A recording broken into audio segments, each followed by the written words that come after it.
మాకు దగ్గరలో వెలిసిన అమ్మవారు శ్రీ శ్రీ శ్రీ ఆదిశక్తి నాగదేవి అమ్మవారి ఆలయ ప్రతిష్ట జరిగింది. ఆ రోజు జరిగిన విశేషాలేంటో మీతో పంచుకుందామని ఈ వీడియో అయితే చేస్తున్నా. అందరికీ నమస్కారం. నేను మీ ఝాన్సీ. ఈ ఆదిశక్తి నాగదేవి అమ్మవారి ఆలయ ప్రతిష్ట అయితే 3 రోజుల్లో జరిగింది. అది ఎప్పుడంటే ఫిబ్రవరి 23, 24, 25 తేదీల్లో జరిగింది. 4వ రోజు కూడా పూజలు జరిగాయి. మొదటి రోజైతే అందరూ భవానీ మాలధారణ అయితే చేసుకున్నారు. మాలధారణ అయ్యాక సామూహికంగా పూజలు నిర్వహించారు. ముందుగా విఘ్నేశ్వరునికి పూజ చేశారు. ఈ ప్రతిష్ట మహోత్సవానికి వేద పండితులు వచ్చారు. విఘ్నేశ్వరుని పూజ అయ్యాక హారతి ఇచ్చి అందరూ కళ్ళకి అద్దుకున్నారు. తర్వాత విఘ్నేశ్వరుని పూజ అయ్యాక పుణ్యాహవాదనం చేయించారు. ఇంకా ప్రతిష్ట సంకల్ప పూజ కూడా చేయించారు. ప్రతిష్ట సంకల్ప పూజలో వేద పండితులు పూజలో కూర్చున్న మగవాళ్ళకేమో రక్షాధారణ చేశారు. ఆ మగవాళ్ళందరూ వాళ్ళ భార్యలకేమో రక్షాధారణ కట్టారు. ఈ తంతు జరిగాక పంచకన్యపాడు, పరిషత్, పురారోహణ, యాగశాల ప్రవేశం, అఖండ దీపస్థాపనం నిర్వహించారు. ఈ ప్రతిష్ట సంకల్ప పూజలో చాలా మంది జంటలుగా కూర్చున్నారు. ఇక్కడ చూసారా, ఈయనే ఆలయ ధర్మకర్త. ఈయన ఒక్కరే ఈ ఆలయాన్ని కట్టించారు. ఆ ఆదిశక్తి నాగదేవి అమ్మవారు ఈయన కలలో కనిపించి ఆమెకి ఆలయం కట్టించమని ఆదేశించారంట. ఈ రక్షాధారణ కట్టుకున్న వాళ్ళు చాలా నిష్ఠగా ఉండాలి, నాన్ వెజ్ తినకూడదు, పరిశుభ్రంగా ఉండాలి. అండ్ ఈ రక్షాధారణ ఉన్న వాళ్ళు విగ్రహాలను ముట్టుకోవచ్చని పంతులు గారు చెప్పారు. రక్షాధారణ లేని వాళ్ళు విగ్రహాలను టచ్ చేయొద్దని చెప్పారు. అంటే ఆ రక్షాధారణకు అంత పవర్ ఉంటుందని. ఇక్కడ కార్యక్రమం అంతా అయిన తర్వాత గోపూజ చేశారు. చూస్తున్నారా, గోవుకి ముఖ భాగంలో ఎప్పుడూ పూజలు చేయరు. గోవుకి తోక భాగంలో మాత్రమే పూజ చేస్తారు. ఎందుకంటే శివుని శాపం వల్ల ఈ స్టోరీ నేను ఆల్రెడీ శివరాత్రి వీడియోలో చెప్పున్నాను. వీలైతే మీరు ఆ వీడియోను కూడా ఒకసారి చూడండి. ఇంకా ఆవులో కోట్లాది దేవతలు నివాసం ఏర్పరచుకుంటారు గ్యాప్ లేకుండా. ఈలోపు లక్ష్మీదేవి వచ్చి ఆవుని అడుగుతుంది, నాకు కూడా స్థానం కావాలి నీలో అని. అప్పుడు ఆవు ఏమంటుందంటే, ఏ స్థానము ఖాళీ లేదు, కేవలం నా వెనుక భాగం మాత్రమే ఖాళీ ఉందని అంటుంది. నాకు అది చాలు అని గోవుకి వెనుక భాగంలో నివాసం ఏర్పరచుకుంటుంది లక్ష్మీదేవి. గోవు వెనుక భాగం లక్ష్మీదేవితో సమానం. అందుకే గోవు యొక్క గోమూత్రం ఇంకా గోమయం అంటే ఆవు పేడకు అంత ప్రాముఖ్యత ఉంటుంది. ఇక్కడైతే గోవుకి మొత్తం పసుపు రాసి బొట్టు పెట్టి తోక భాగంలో పసుపు కుంకుమతో పూజ చేసి పుష్పాలతో వేద మంత్రాలతో పూజ నిర్వహించారు. పూజ అయ్యాక హారతి ఇచ్చి అందరూ కళ్ళకి తర్వాత అందరూ ఆవు చుట్టూ 3 ప్రదక్షిణాలు అయితే చేశారు. ఈ కార్యక్రమం అంతా అయ్యాక వేద పండితులు పెద్ద చాపలు వేయించి శుద్ధి చేసి దానిపైన ప్రతిష్ట చేయించాల్సిన విగ్రహాలన్నింటినీ కూడా ఒక్కొక్క సమూహంతో వేద మంత్రాల ఉచ్చారణతో తీసుకుని వచ్చి ఈ చాప పైన పెట్టించారు. ఈ ఆలయంలో ప్రతిష్టకు సిద్ధమవుతున్న దేవి దేవతామూర్తులు ఎవరెవరు అంటే, మొదటిది అయితే ఆదిమూల గణపతి. అన్ని గణాలకు అధిపతి అయిన ఆ విఘ్నేశ్వరుడు ఆదిమూల గణపతిగా ఇక్కడ ప్రతిష్ట కాబోతున్నారు. ఇంకా రెండవది శ్రీ వైశాఖేశ్వర స్వామి. ఇక్కడ శివుడు వైశాఖేశ్వర స్వామిగా ప్రతిష్ట కాబోతున్నారు. ఇంకా నాగదేవి, మన కొంగు బంగారు తల్లి స్వయంభువుగా ఇక్కడ తిరుగుతున్నారు. దానికోసం నేను తర్వాత చెప్తా. ఇంకా ఆంజనేయ స్వామి మనకి బలాన్ని ధైర్యాన్ని ప్రసాదించడానికి ఇక్కడ ప్రతిష్ట కాబోతున్నారు. మానసాదేవి, వల్లి దేవసేన సహిత శ్రీ సుబ్రహ్మణ్యేశ్వర స్వామి, ఇంకా వాసుకి మాత, దత్తాత్రేయ స్వామి, శ్రీ సాయిబాబా వారు, ఇంకా నవనాగుల విగ్రహాలను కూడా ఇక్కడ ప్రతిష్ట చేయబోతున్నారు.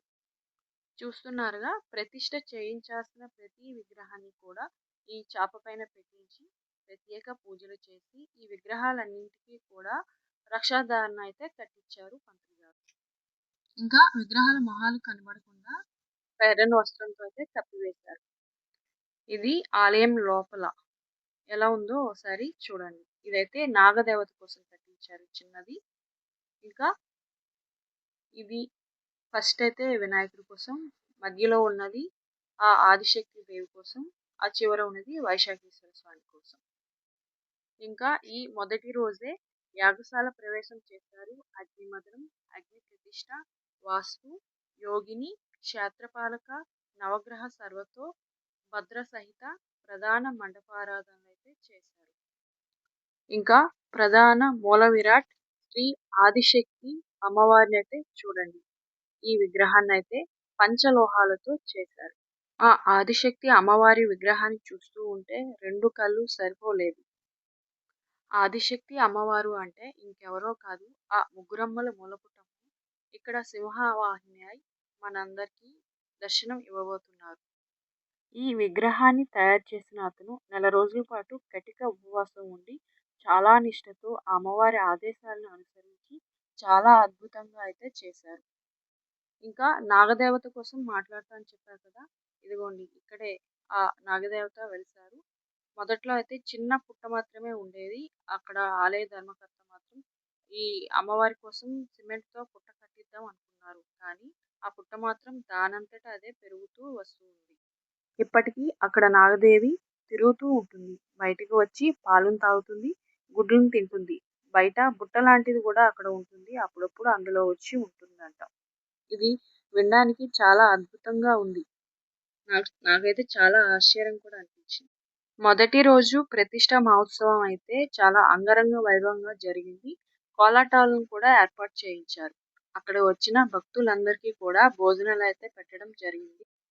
భక్తులందరూ ప్రసాదాన్ని స్వీకరించాక అక్కడే కూర్చొని ఆ కోలాటాన్ని చూస్తూ కాసేపు అయితే ఆనందంగా గడిపారు.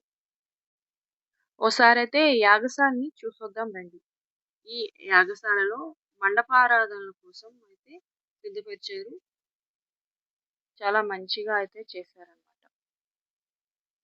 ఈ యాగశాలలోనే అగ్నిమథనం, అగ్ని ప్రతిష్ఠ, వాస్తు, యోగిని, క్షేత్రపాలిక, నవగ్రహ సర్వతో, భద్ర సహిత ప్రధాన మండపారాధనలు చేస్తారు. ఇంకా ఈ వేడుకలో కాళీమాత నాట్యాన్ని కూడా ఏర్పాటు చేశారు. ఓసారి చూద్దాం రండి.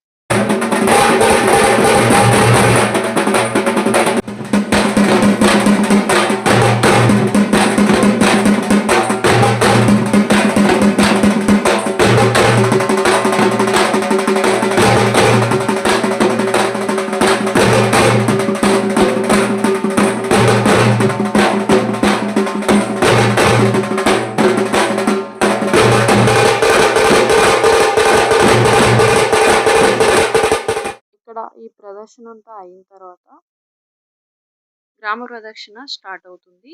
దానికోసం ఒకసారి చూద్దాం. ఈ ప్రతిష్ట కాబోతున్న విగ్రహాలన్నింటినీ కూడా గ్రామ ప్రదక్షిణకు సిద్ధం చేశారు. దీనికోసం ఒక చక్రాల బండిని బంతిపూల మాలలతో చాలా మంచిగా రెడీ చేశారు. రెండు వైపులా బండిని లాగేందుకు పెద్ద తాళ్ళను కట్టారు. విగ్రహాలన్నింటినీ బండిపైకి ఎక్కించారు. తర్వాత ముత్తైదువులందరూ కూడా ఈ విగ్రహాలను జలాభిషేకం చేయించడం కోసం కలశాలను నీళ్లతో పట్టుకొని తలపై పెట్టుకొని గ్రామ ప్రదక్షిణ కోసం సిద్ధమయ్యారు. ఆ గ్రామ ప్రదక్షిణలో ముందుగా అయితే ఆ కాళీమాత వేషధారణలో వచ్చిన ఆ బ్యాచ్ ఉన్నారు కదా, వాళ్ళు ముందు నడుస్తూ ఉంటే తర్వాత ఈ ముత్తైదువులందరూ కూడా కలశాలతో నడుస్తున్నారు. వాళ్ళ తర్వాత ఇంకో కోలాటం బ్యాచ్ అయితే వచ్చారు. ఈవినింగ్ కూడా మార్నింగ్ ఒక బ్యాచ్ వచ్చారు, ఈవినింగ్ కూడా వేరే బ్యాచ్ వచ్చారు. వాళ్ళు కూడా ఈ గ్రామ ప్రదక్షిణలో కోలాటం చేస్తూ నడుస్తూ ఉన్నారు. చివరగా ప్రతిష్టకు సిద్ధమవుతున్న అన్ని దేవి దేవతా విగ్రహాలతో ఉన్న ఆ బండిని కూడా ఎంతో భక్తితో ఆ రెండు వైపులో ఉన్న తాళ్ళతో లాగుతూ ఓం శ్రీ మాత్రే నమః అంటూ చాలా భక్తి భావంతో కన్నుల పండుగగా గ్రామ ప్రదక్షిణ అయితే చాలా చక్కగా జరిగింది.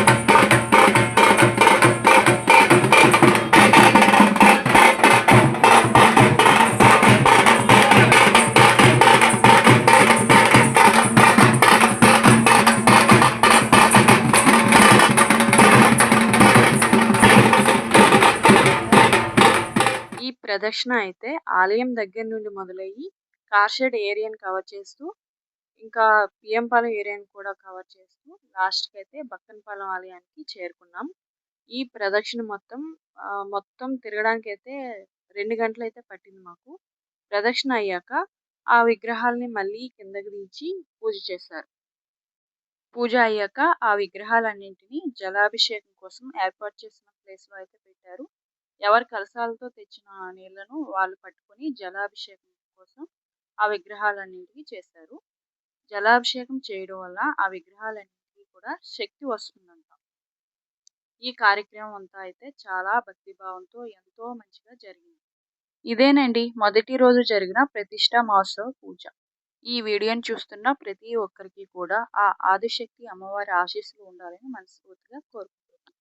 ఇంకో వీడియోతో మళ్ళీ కలుద్దాం. నమస్తే.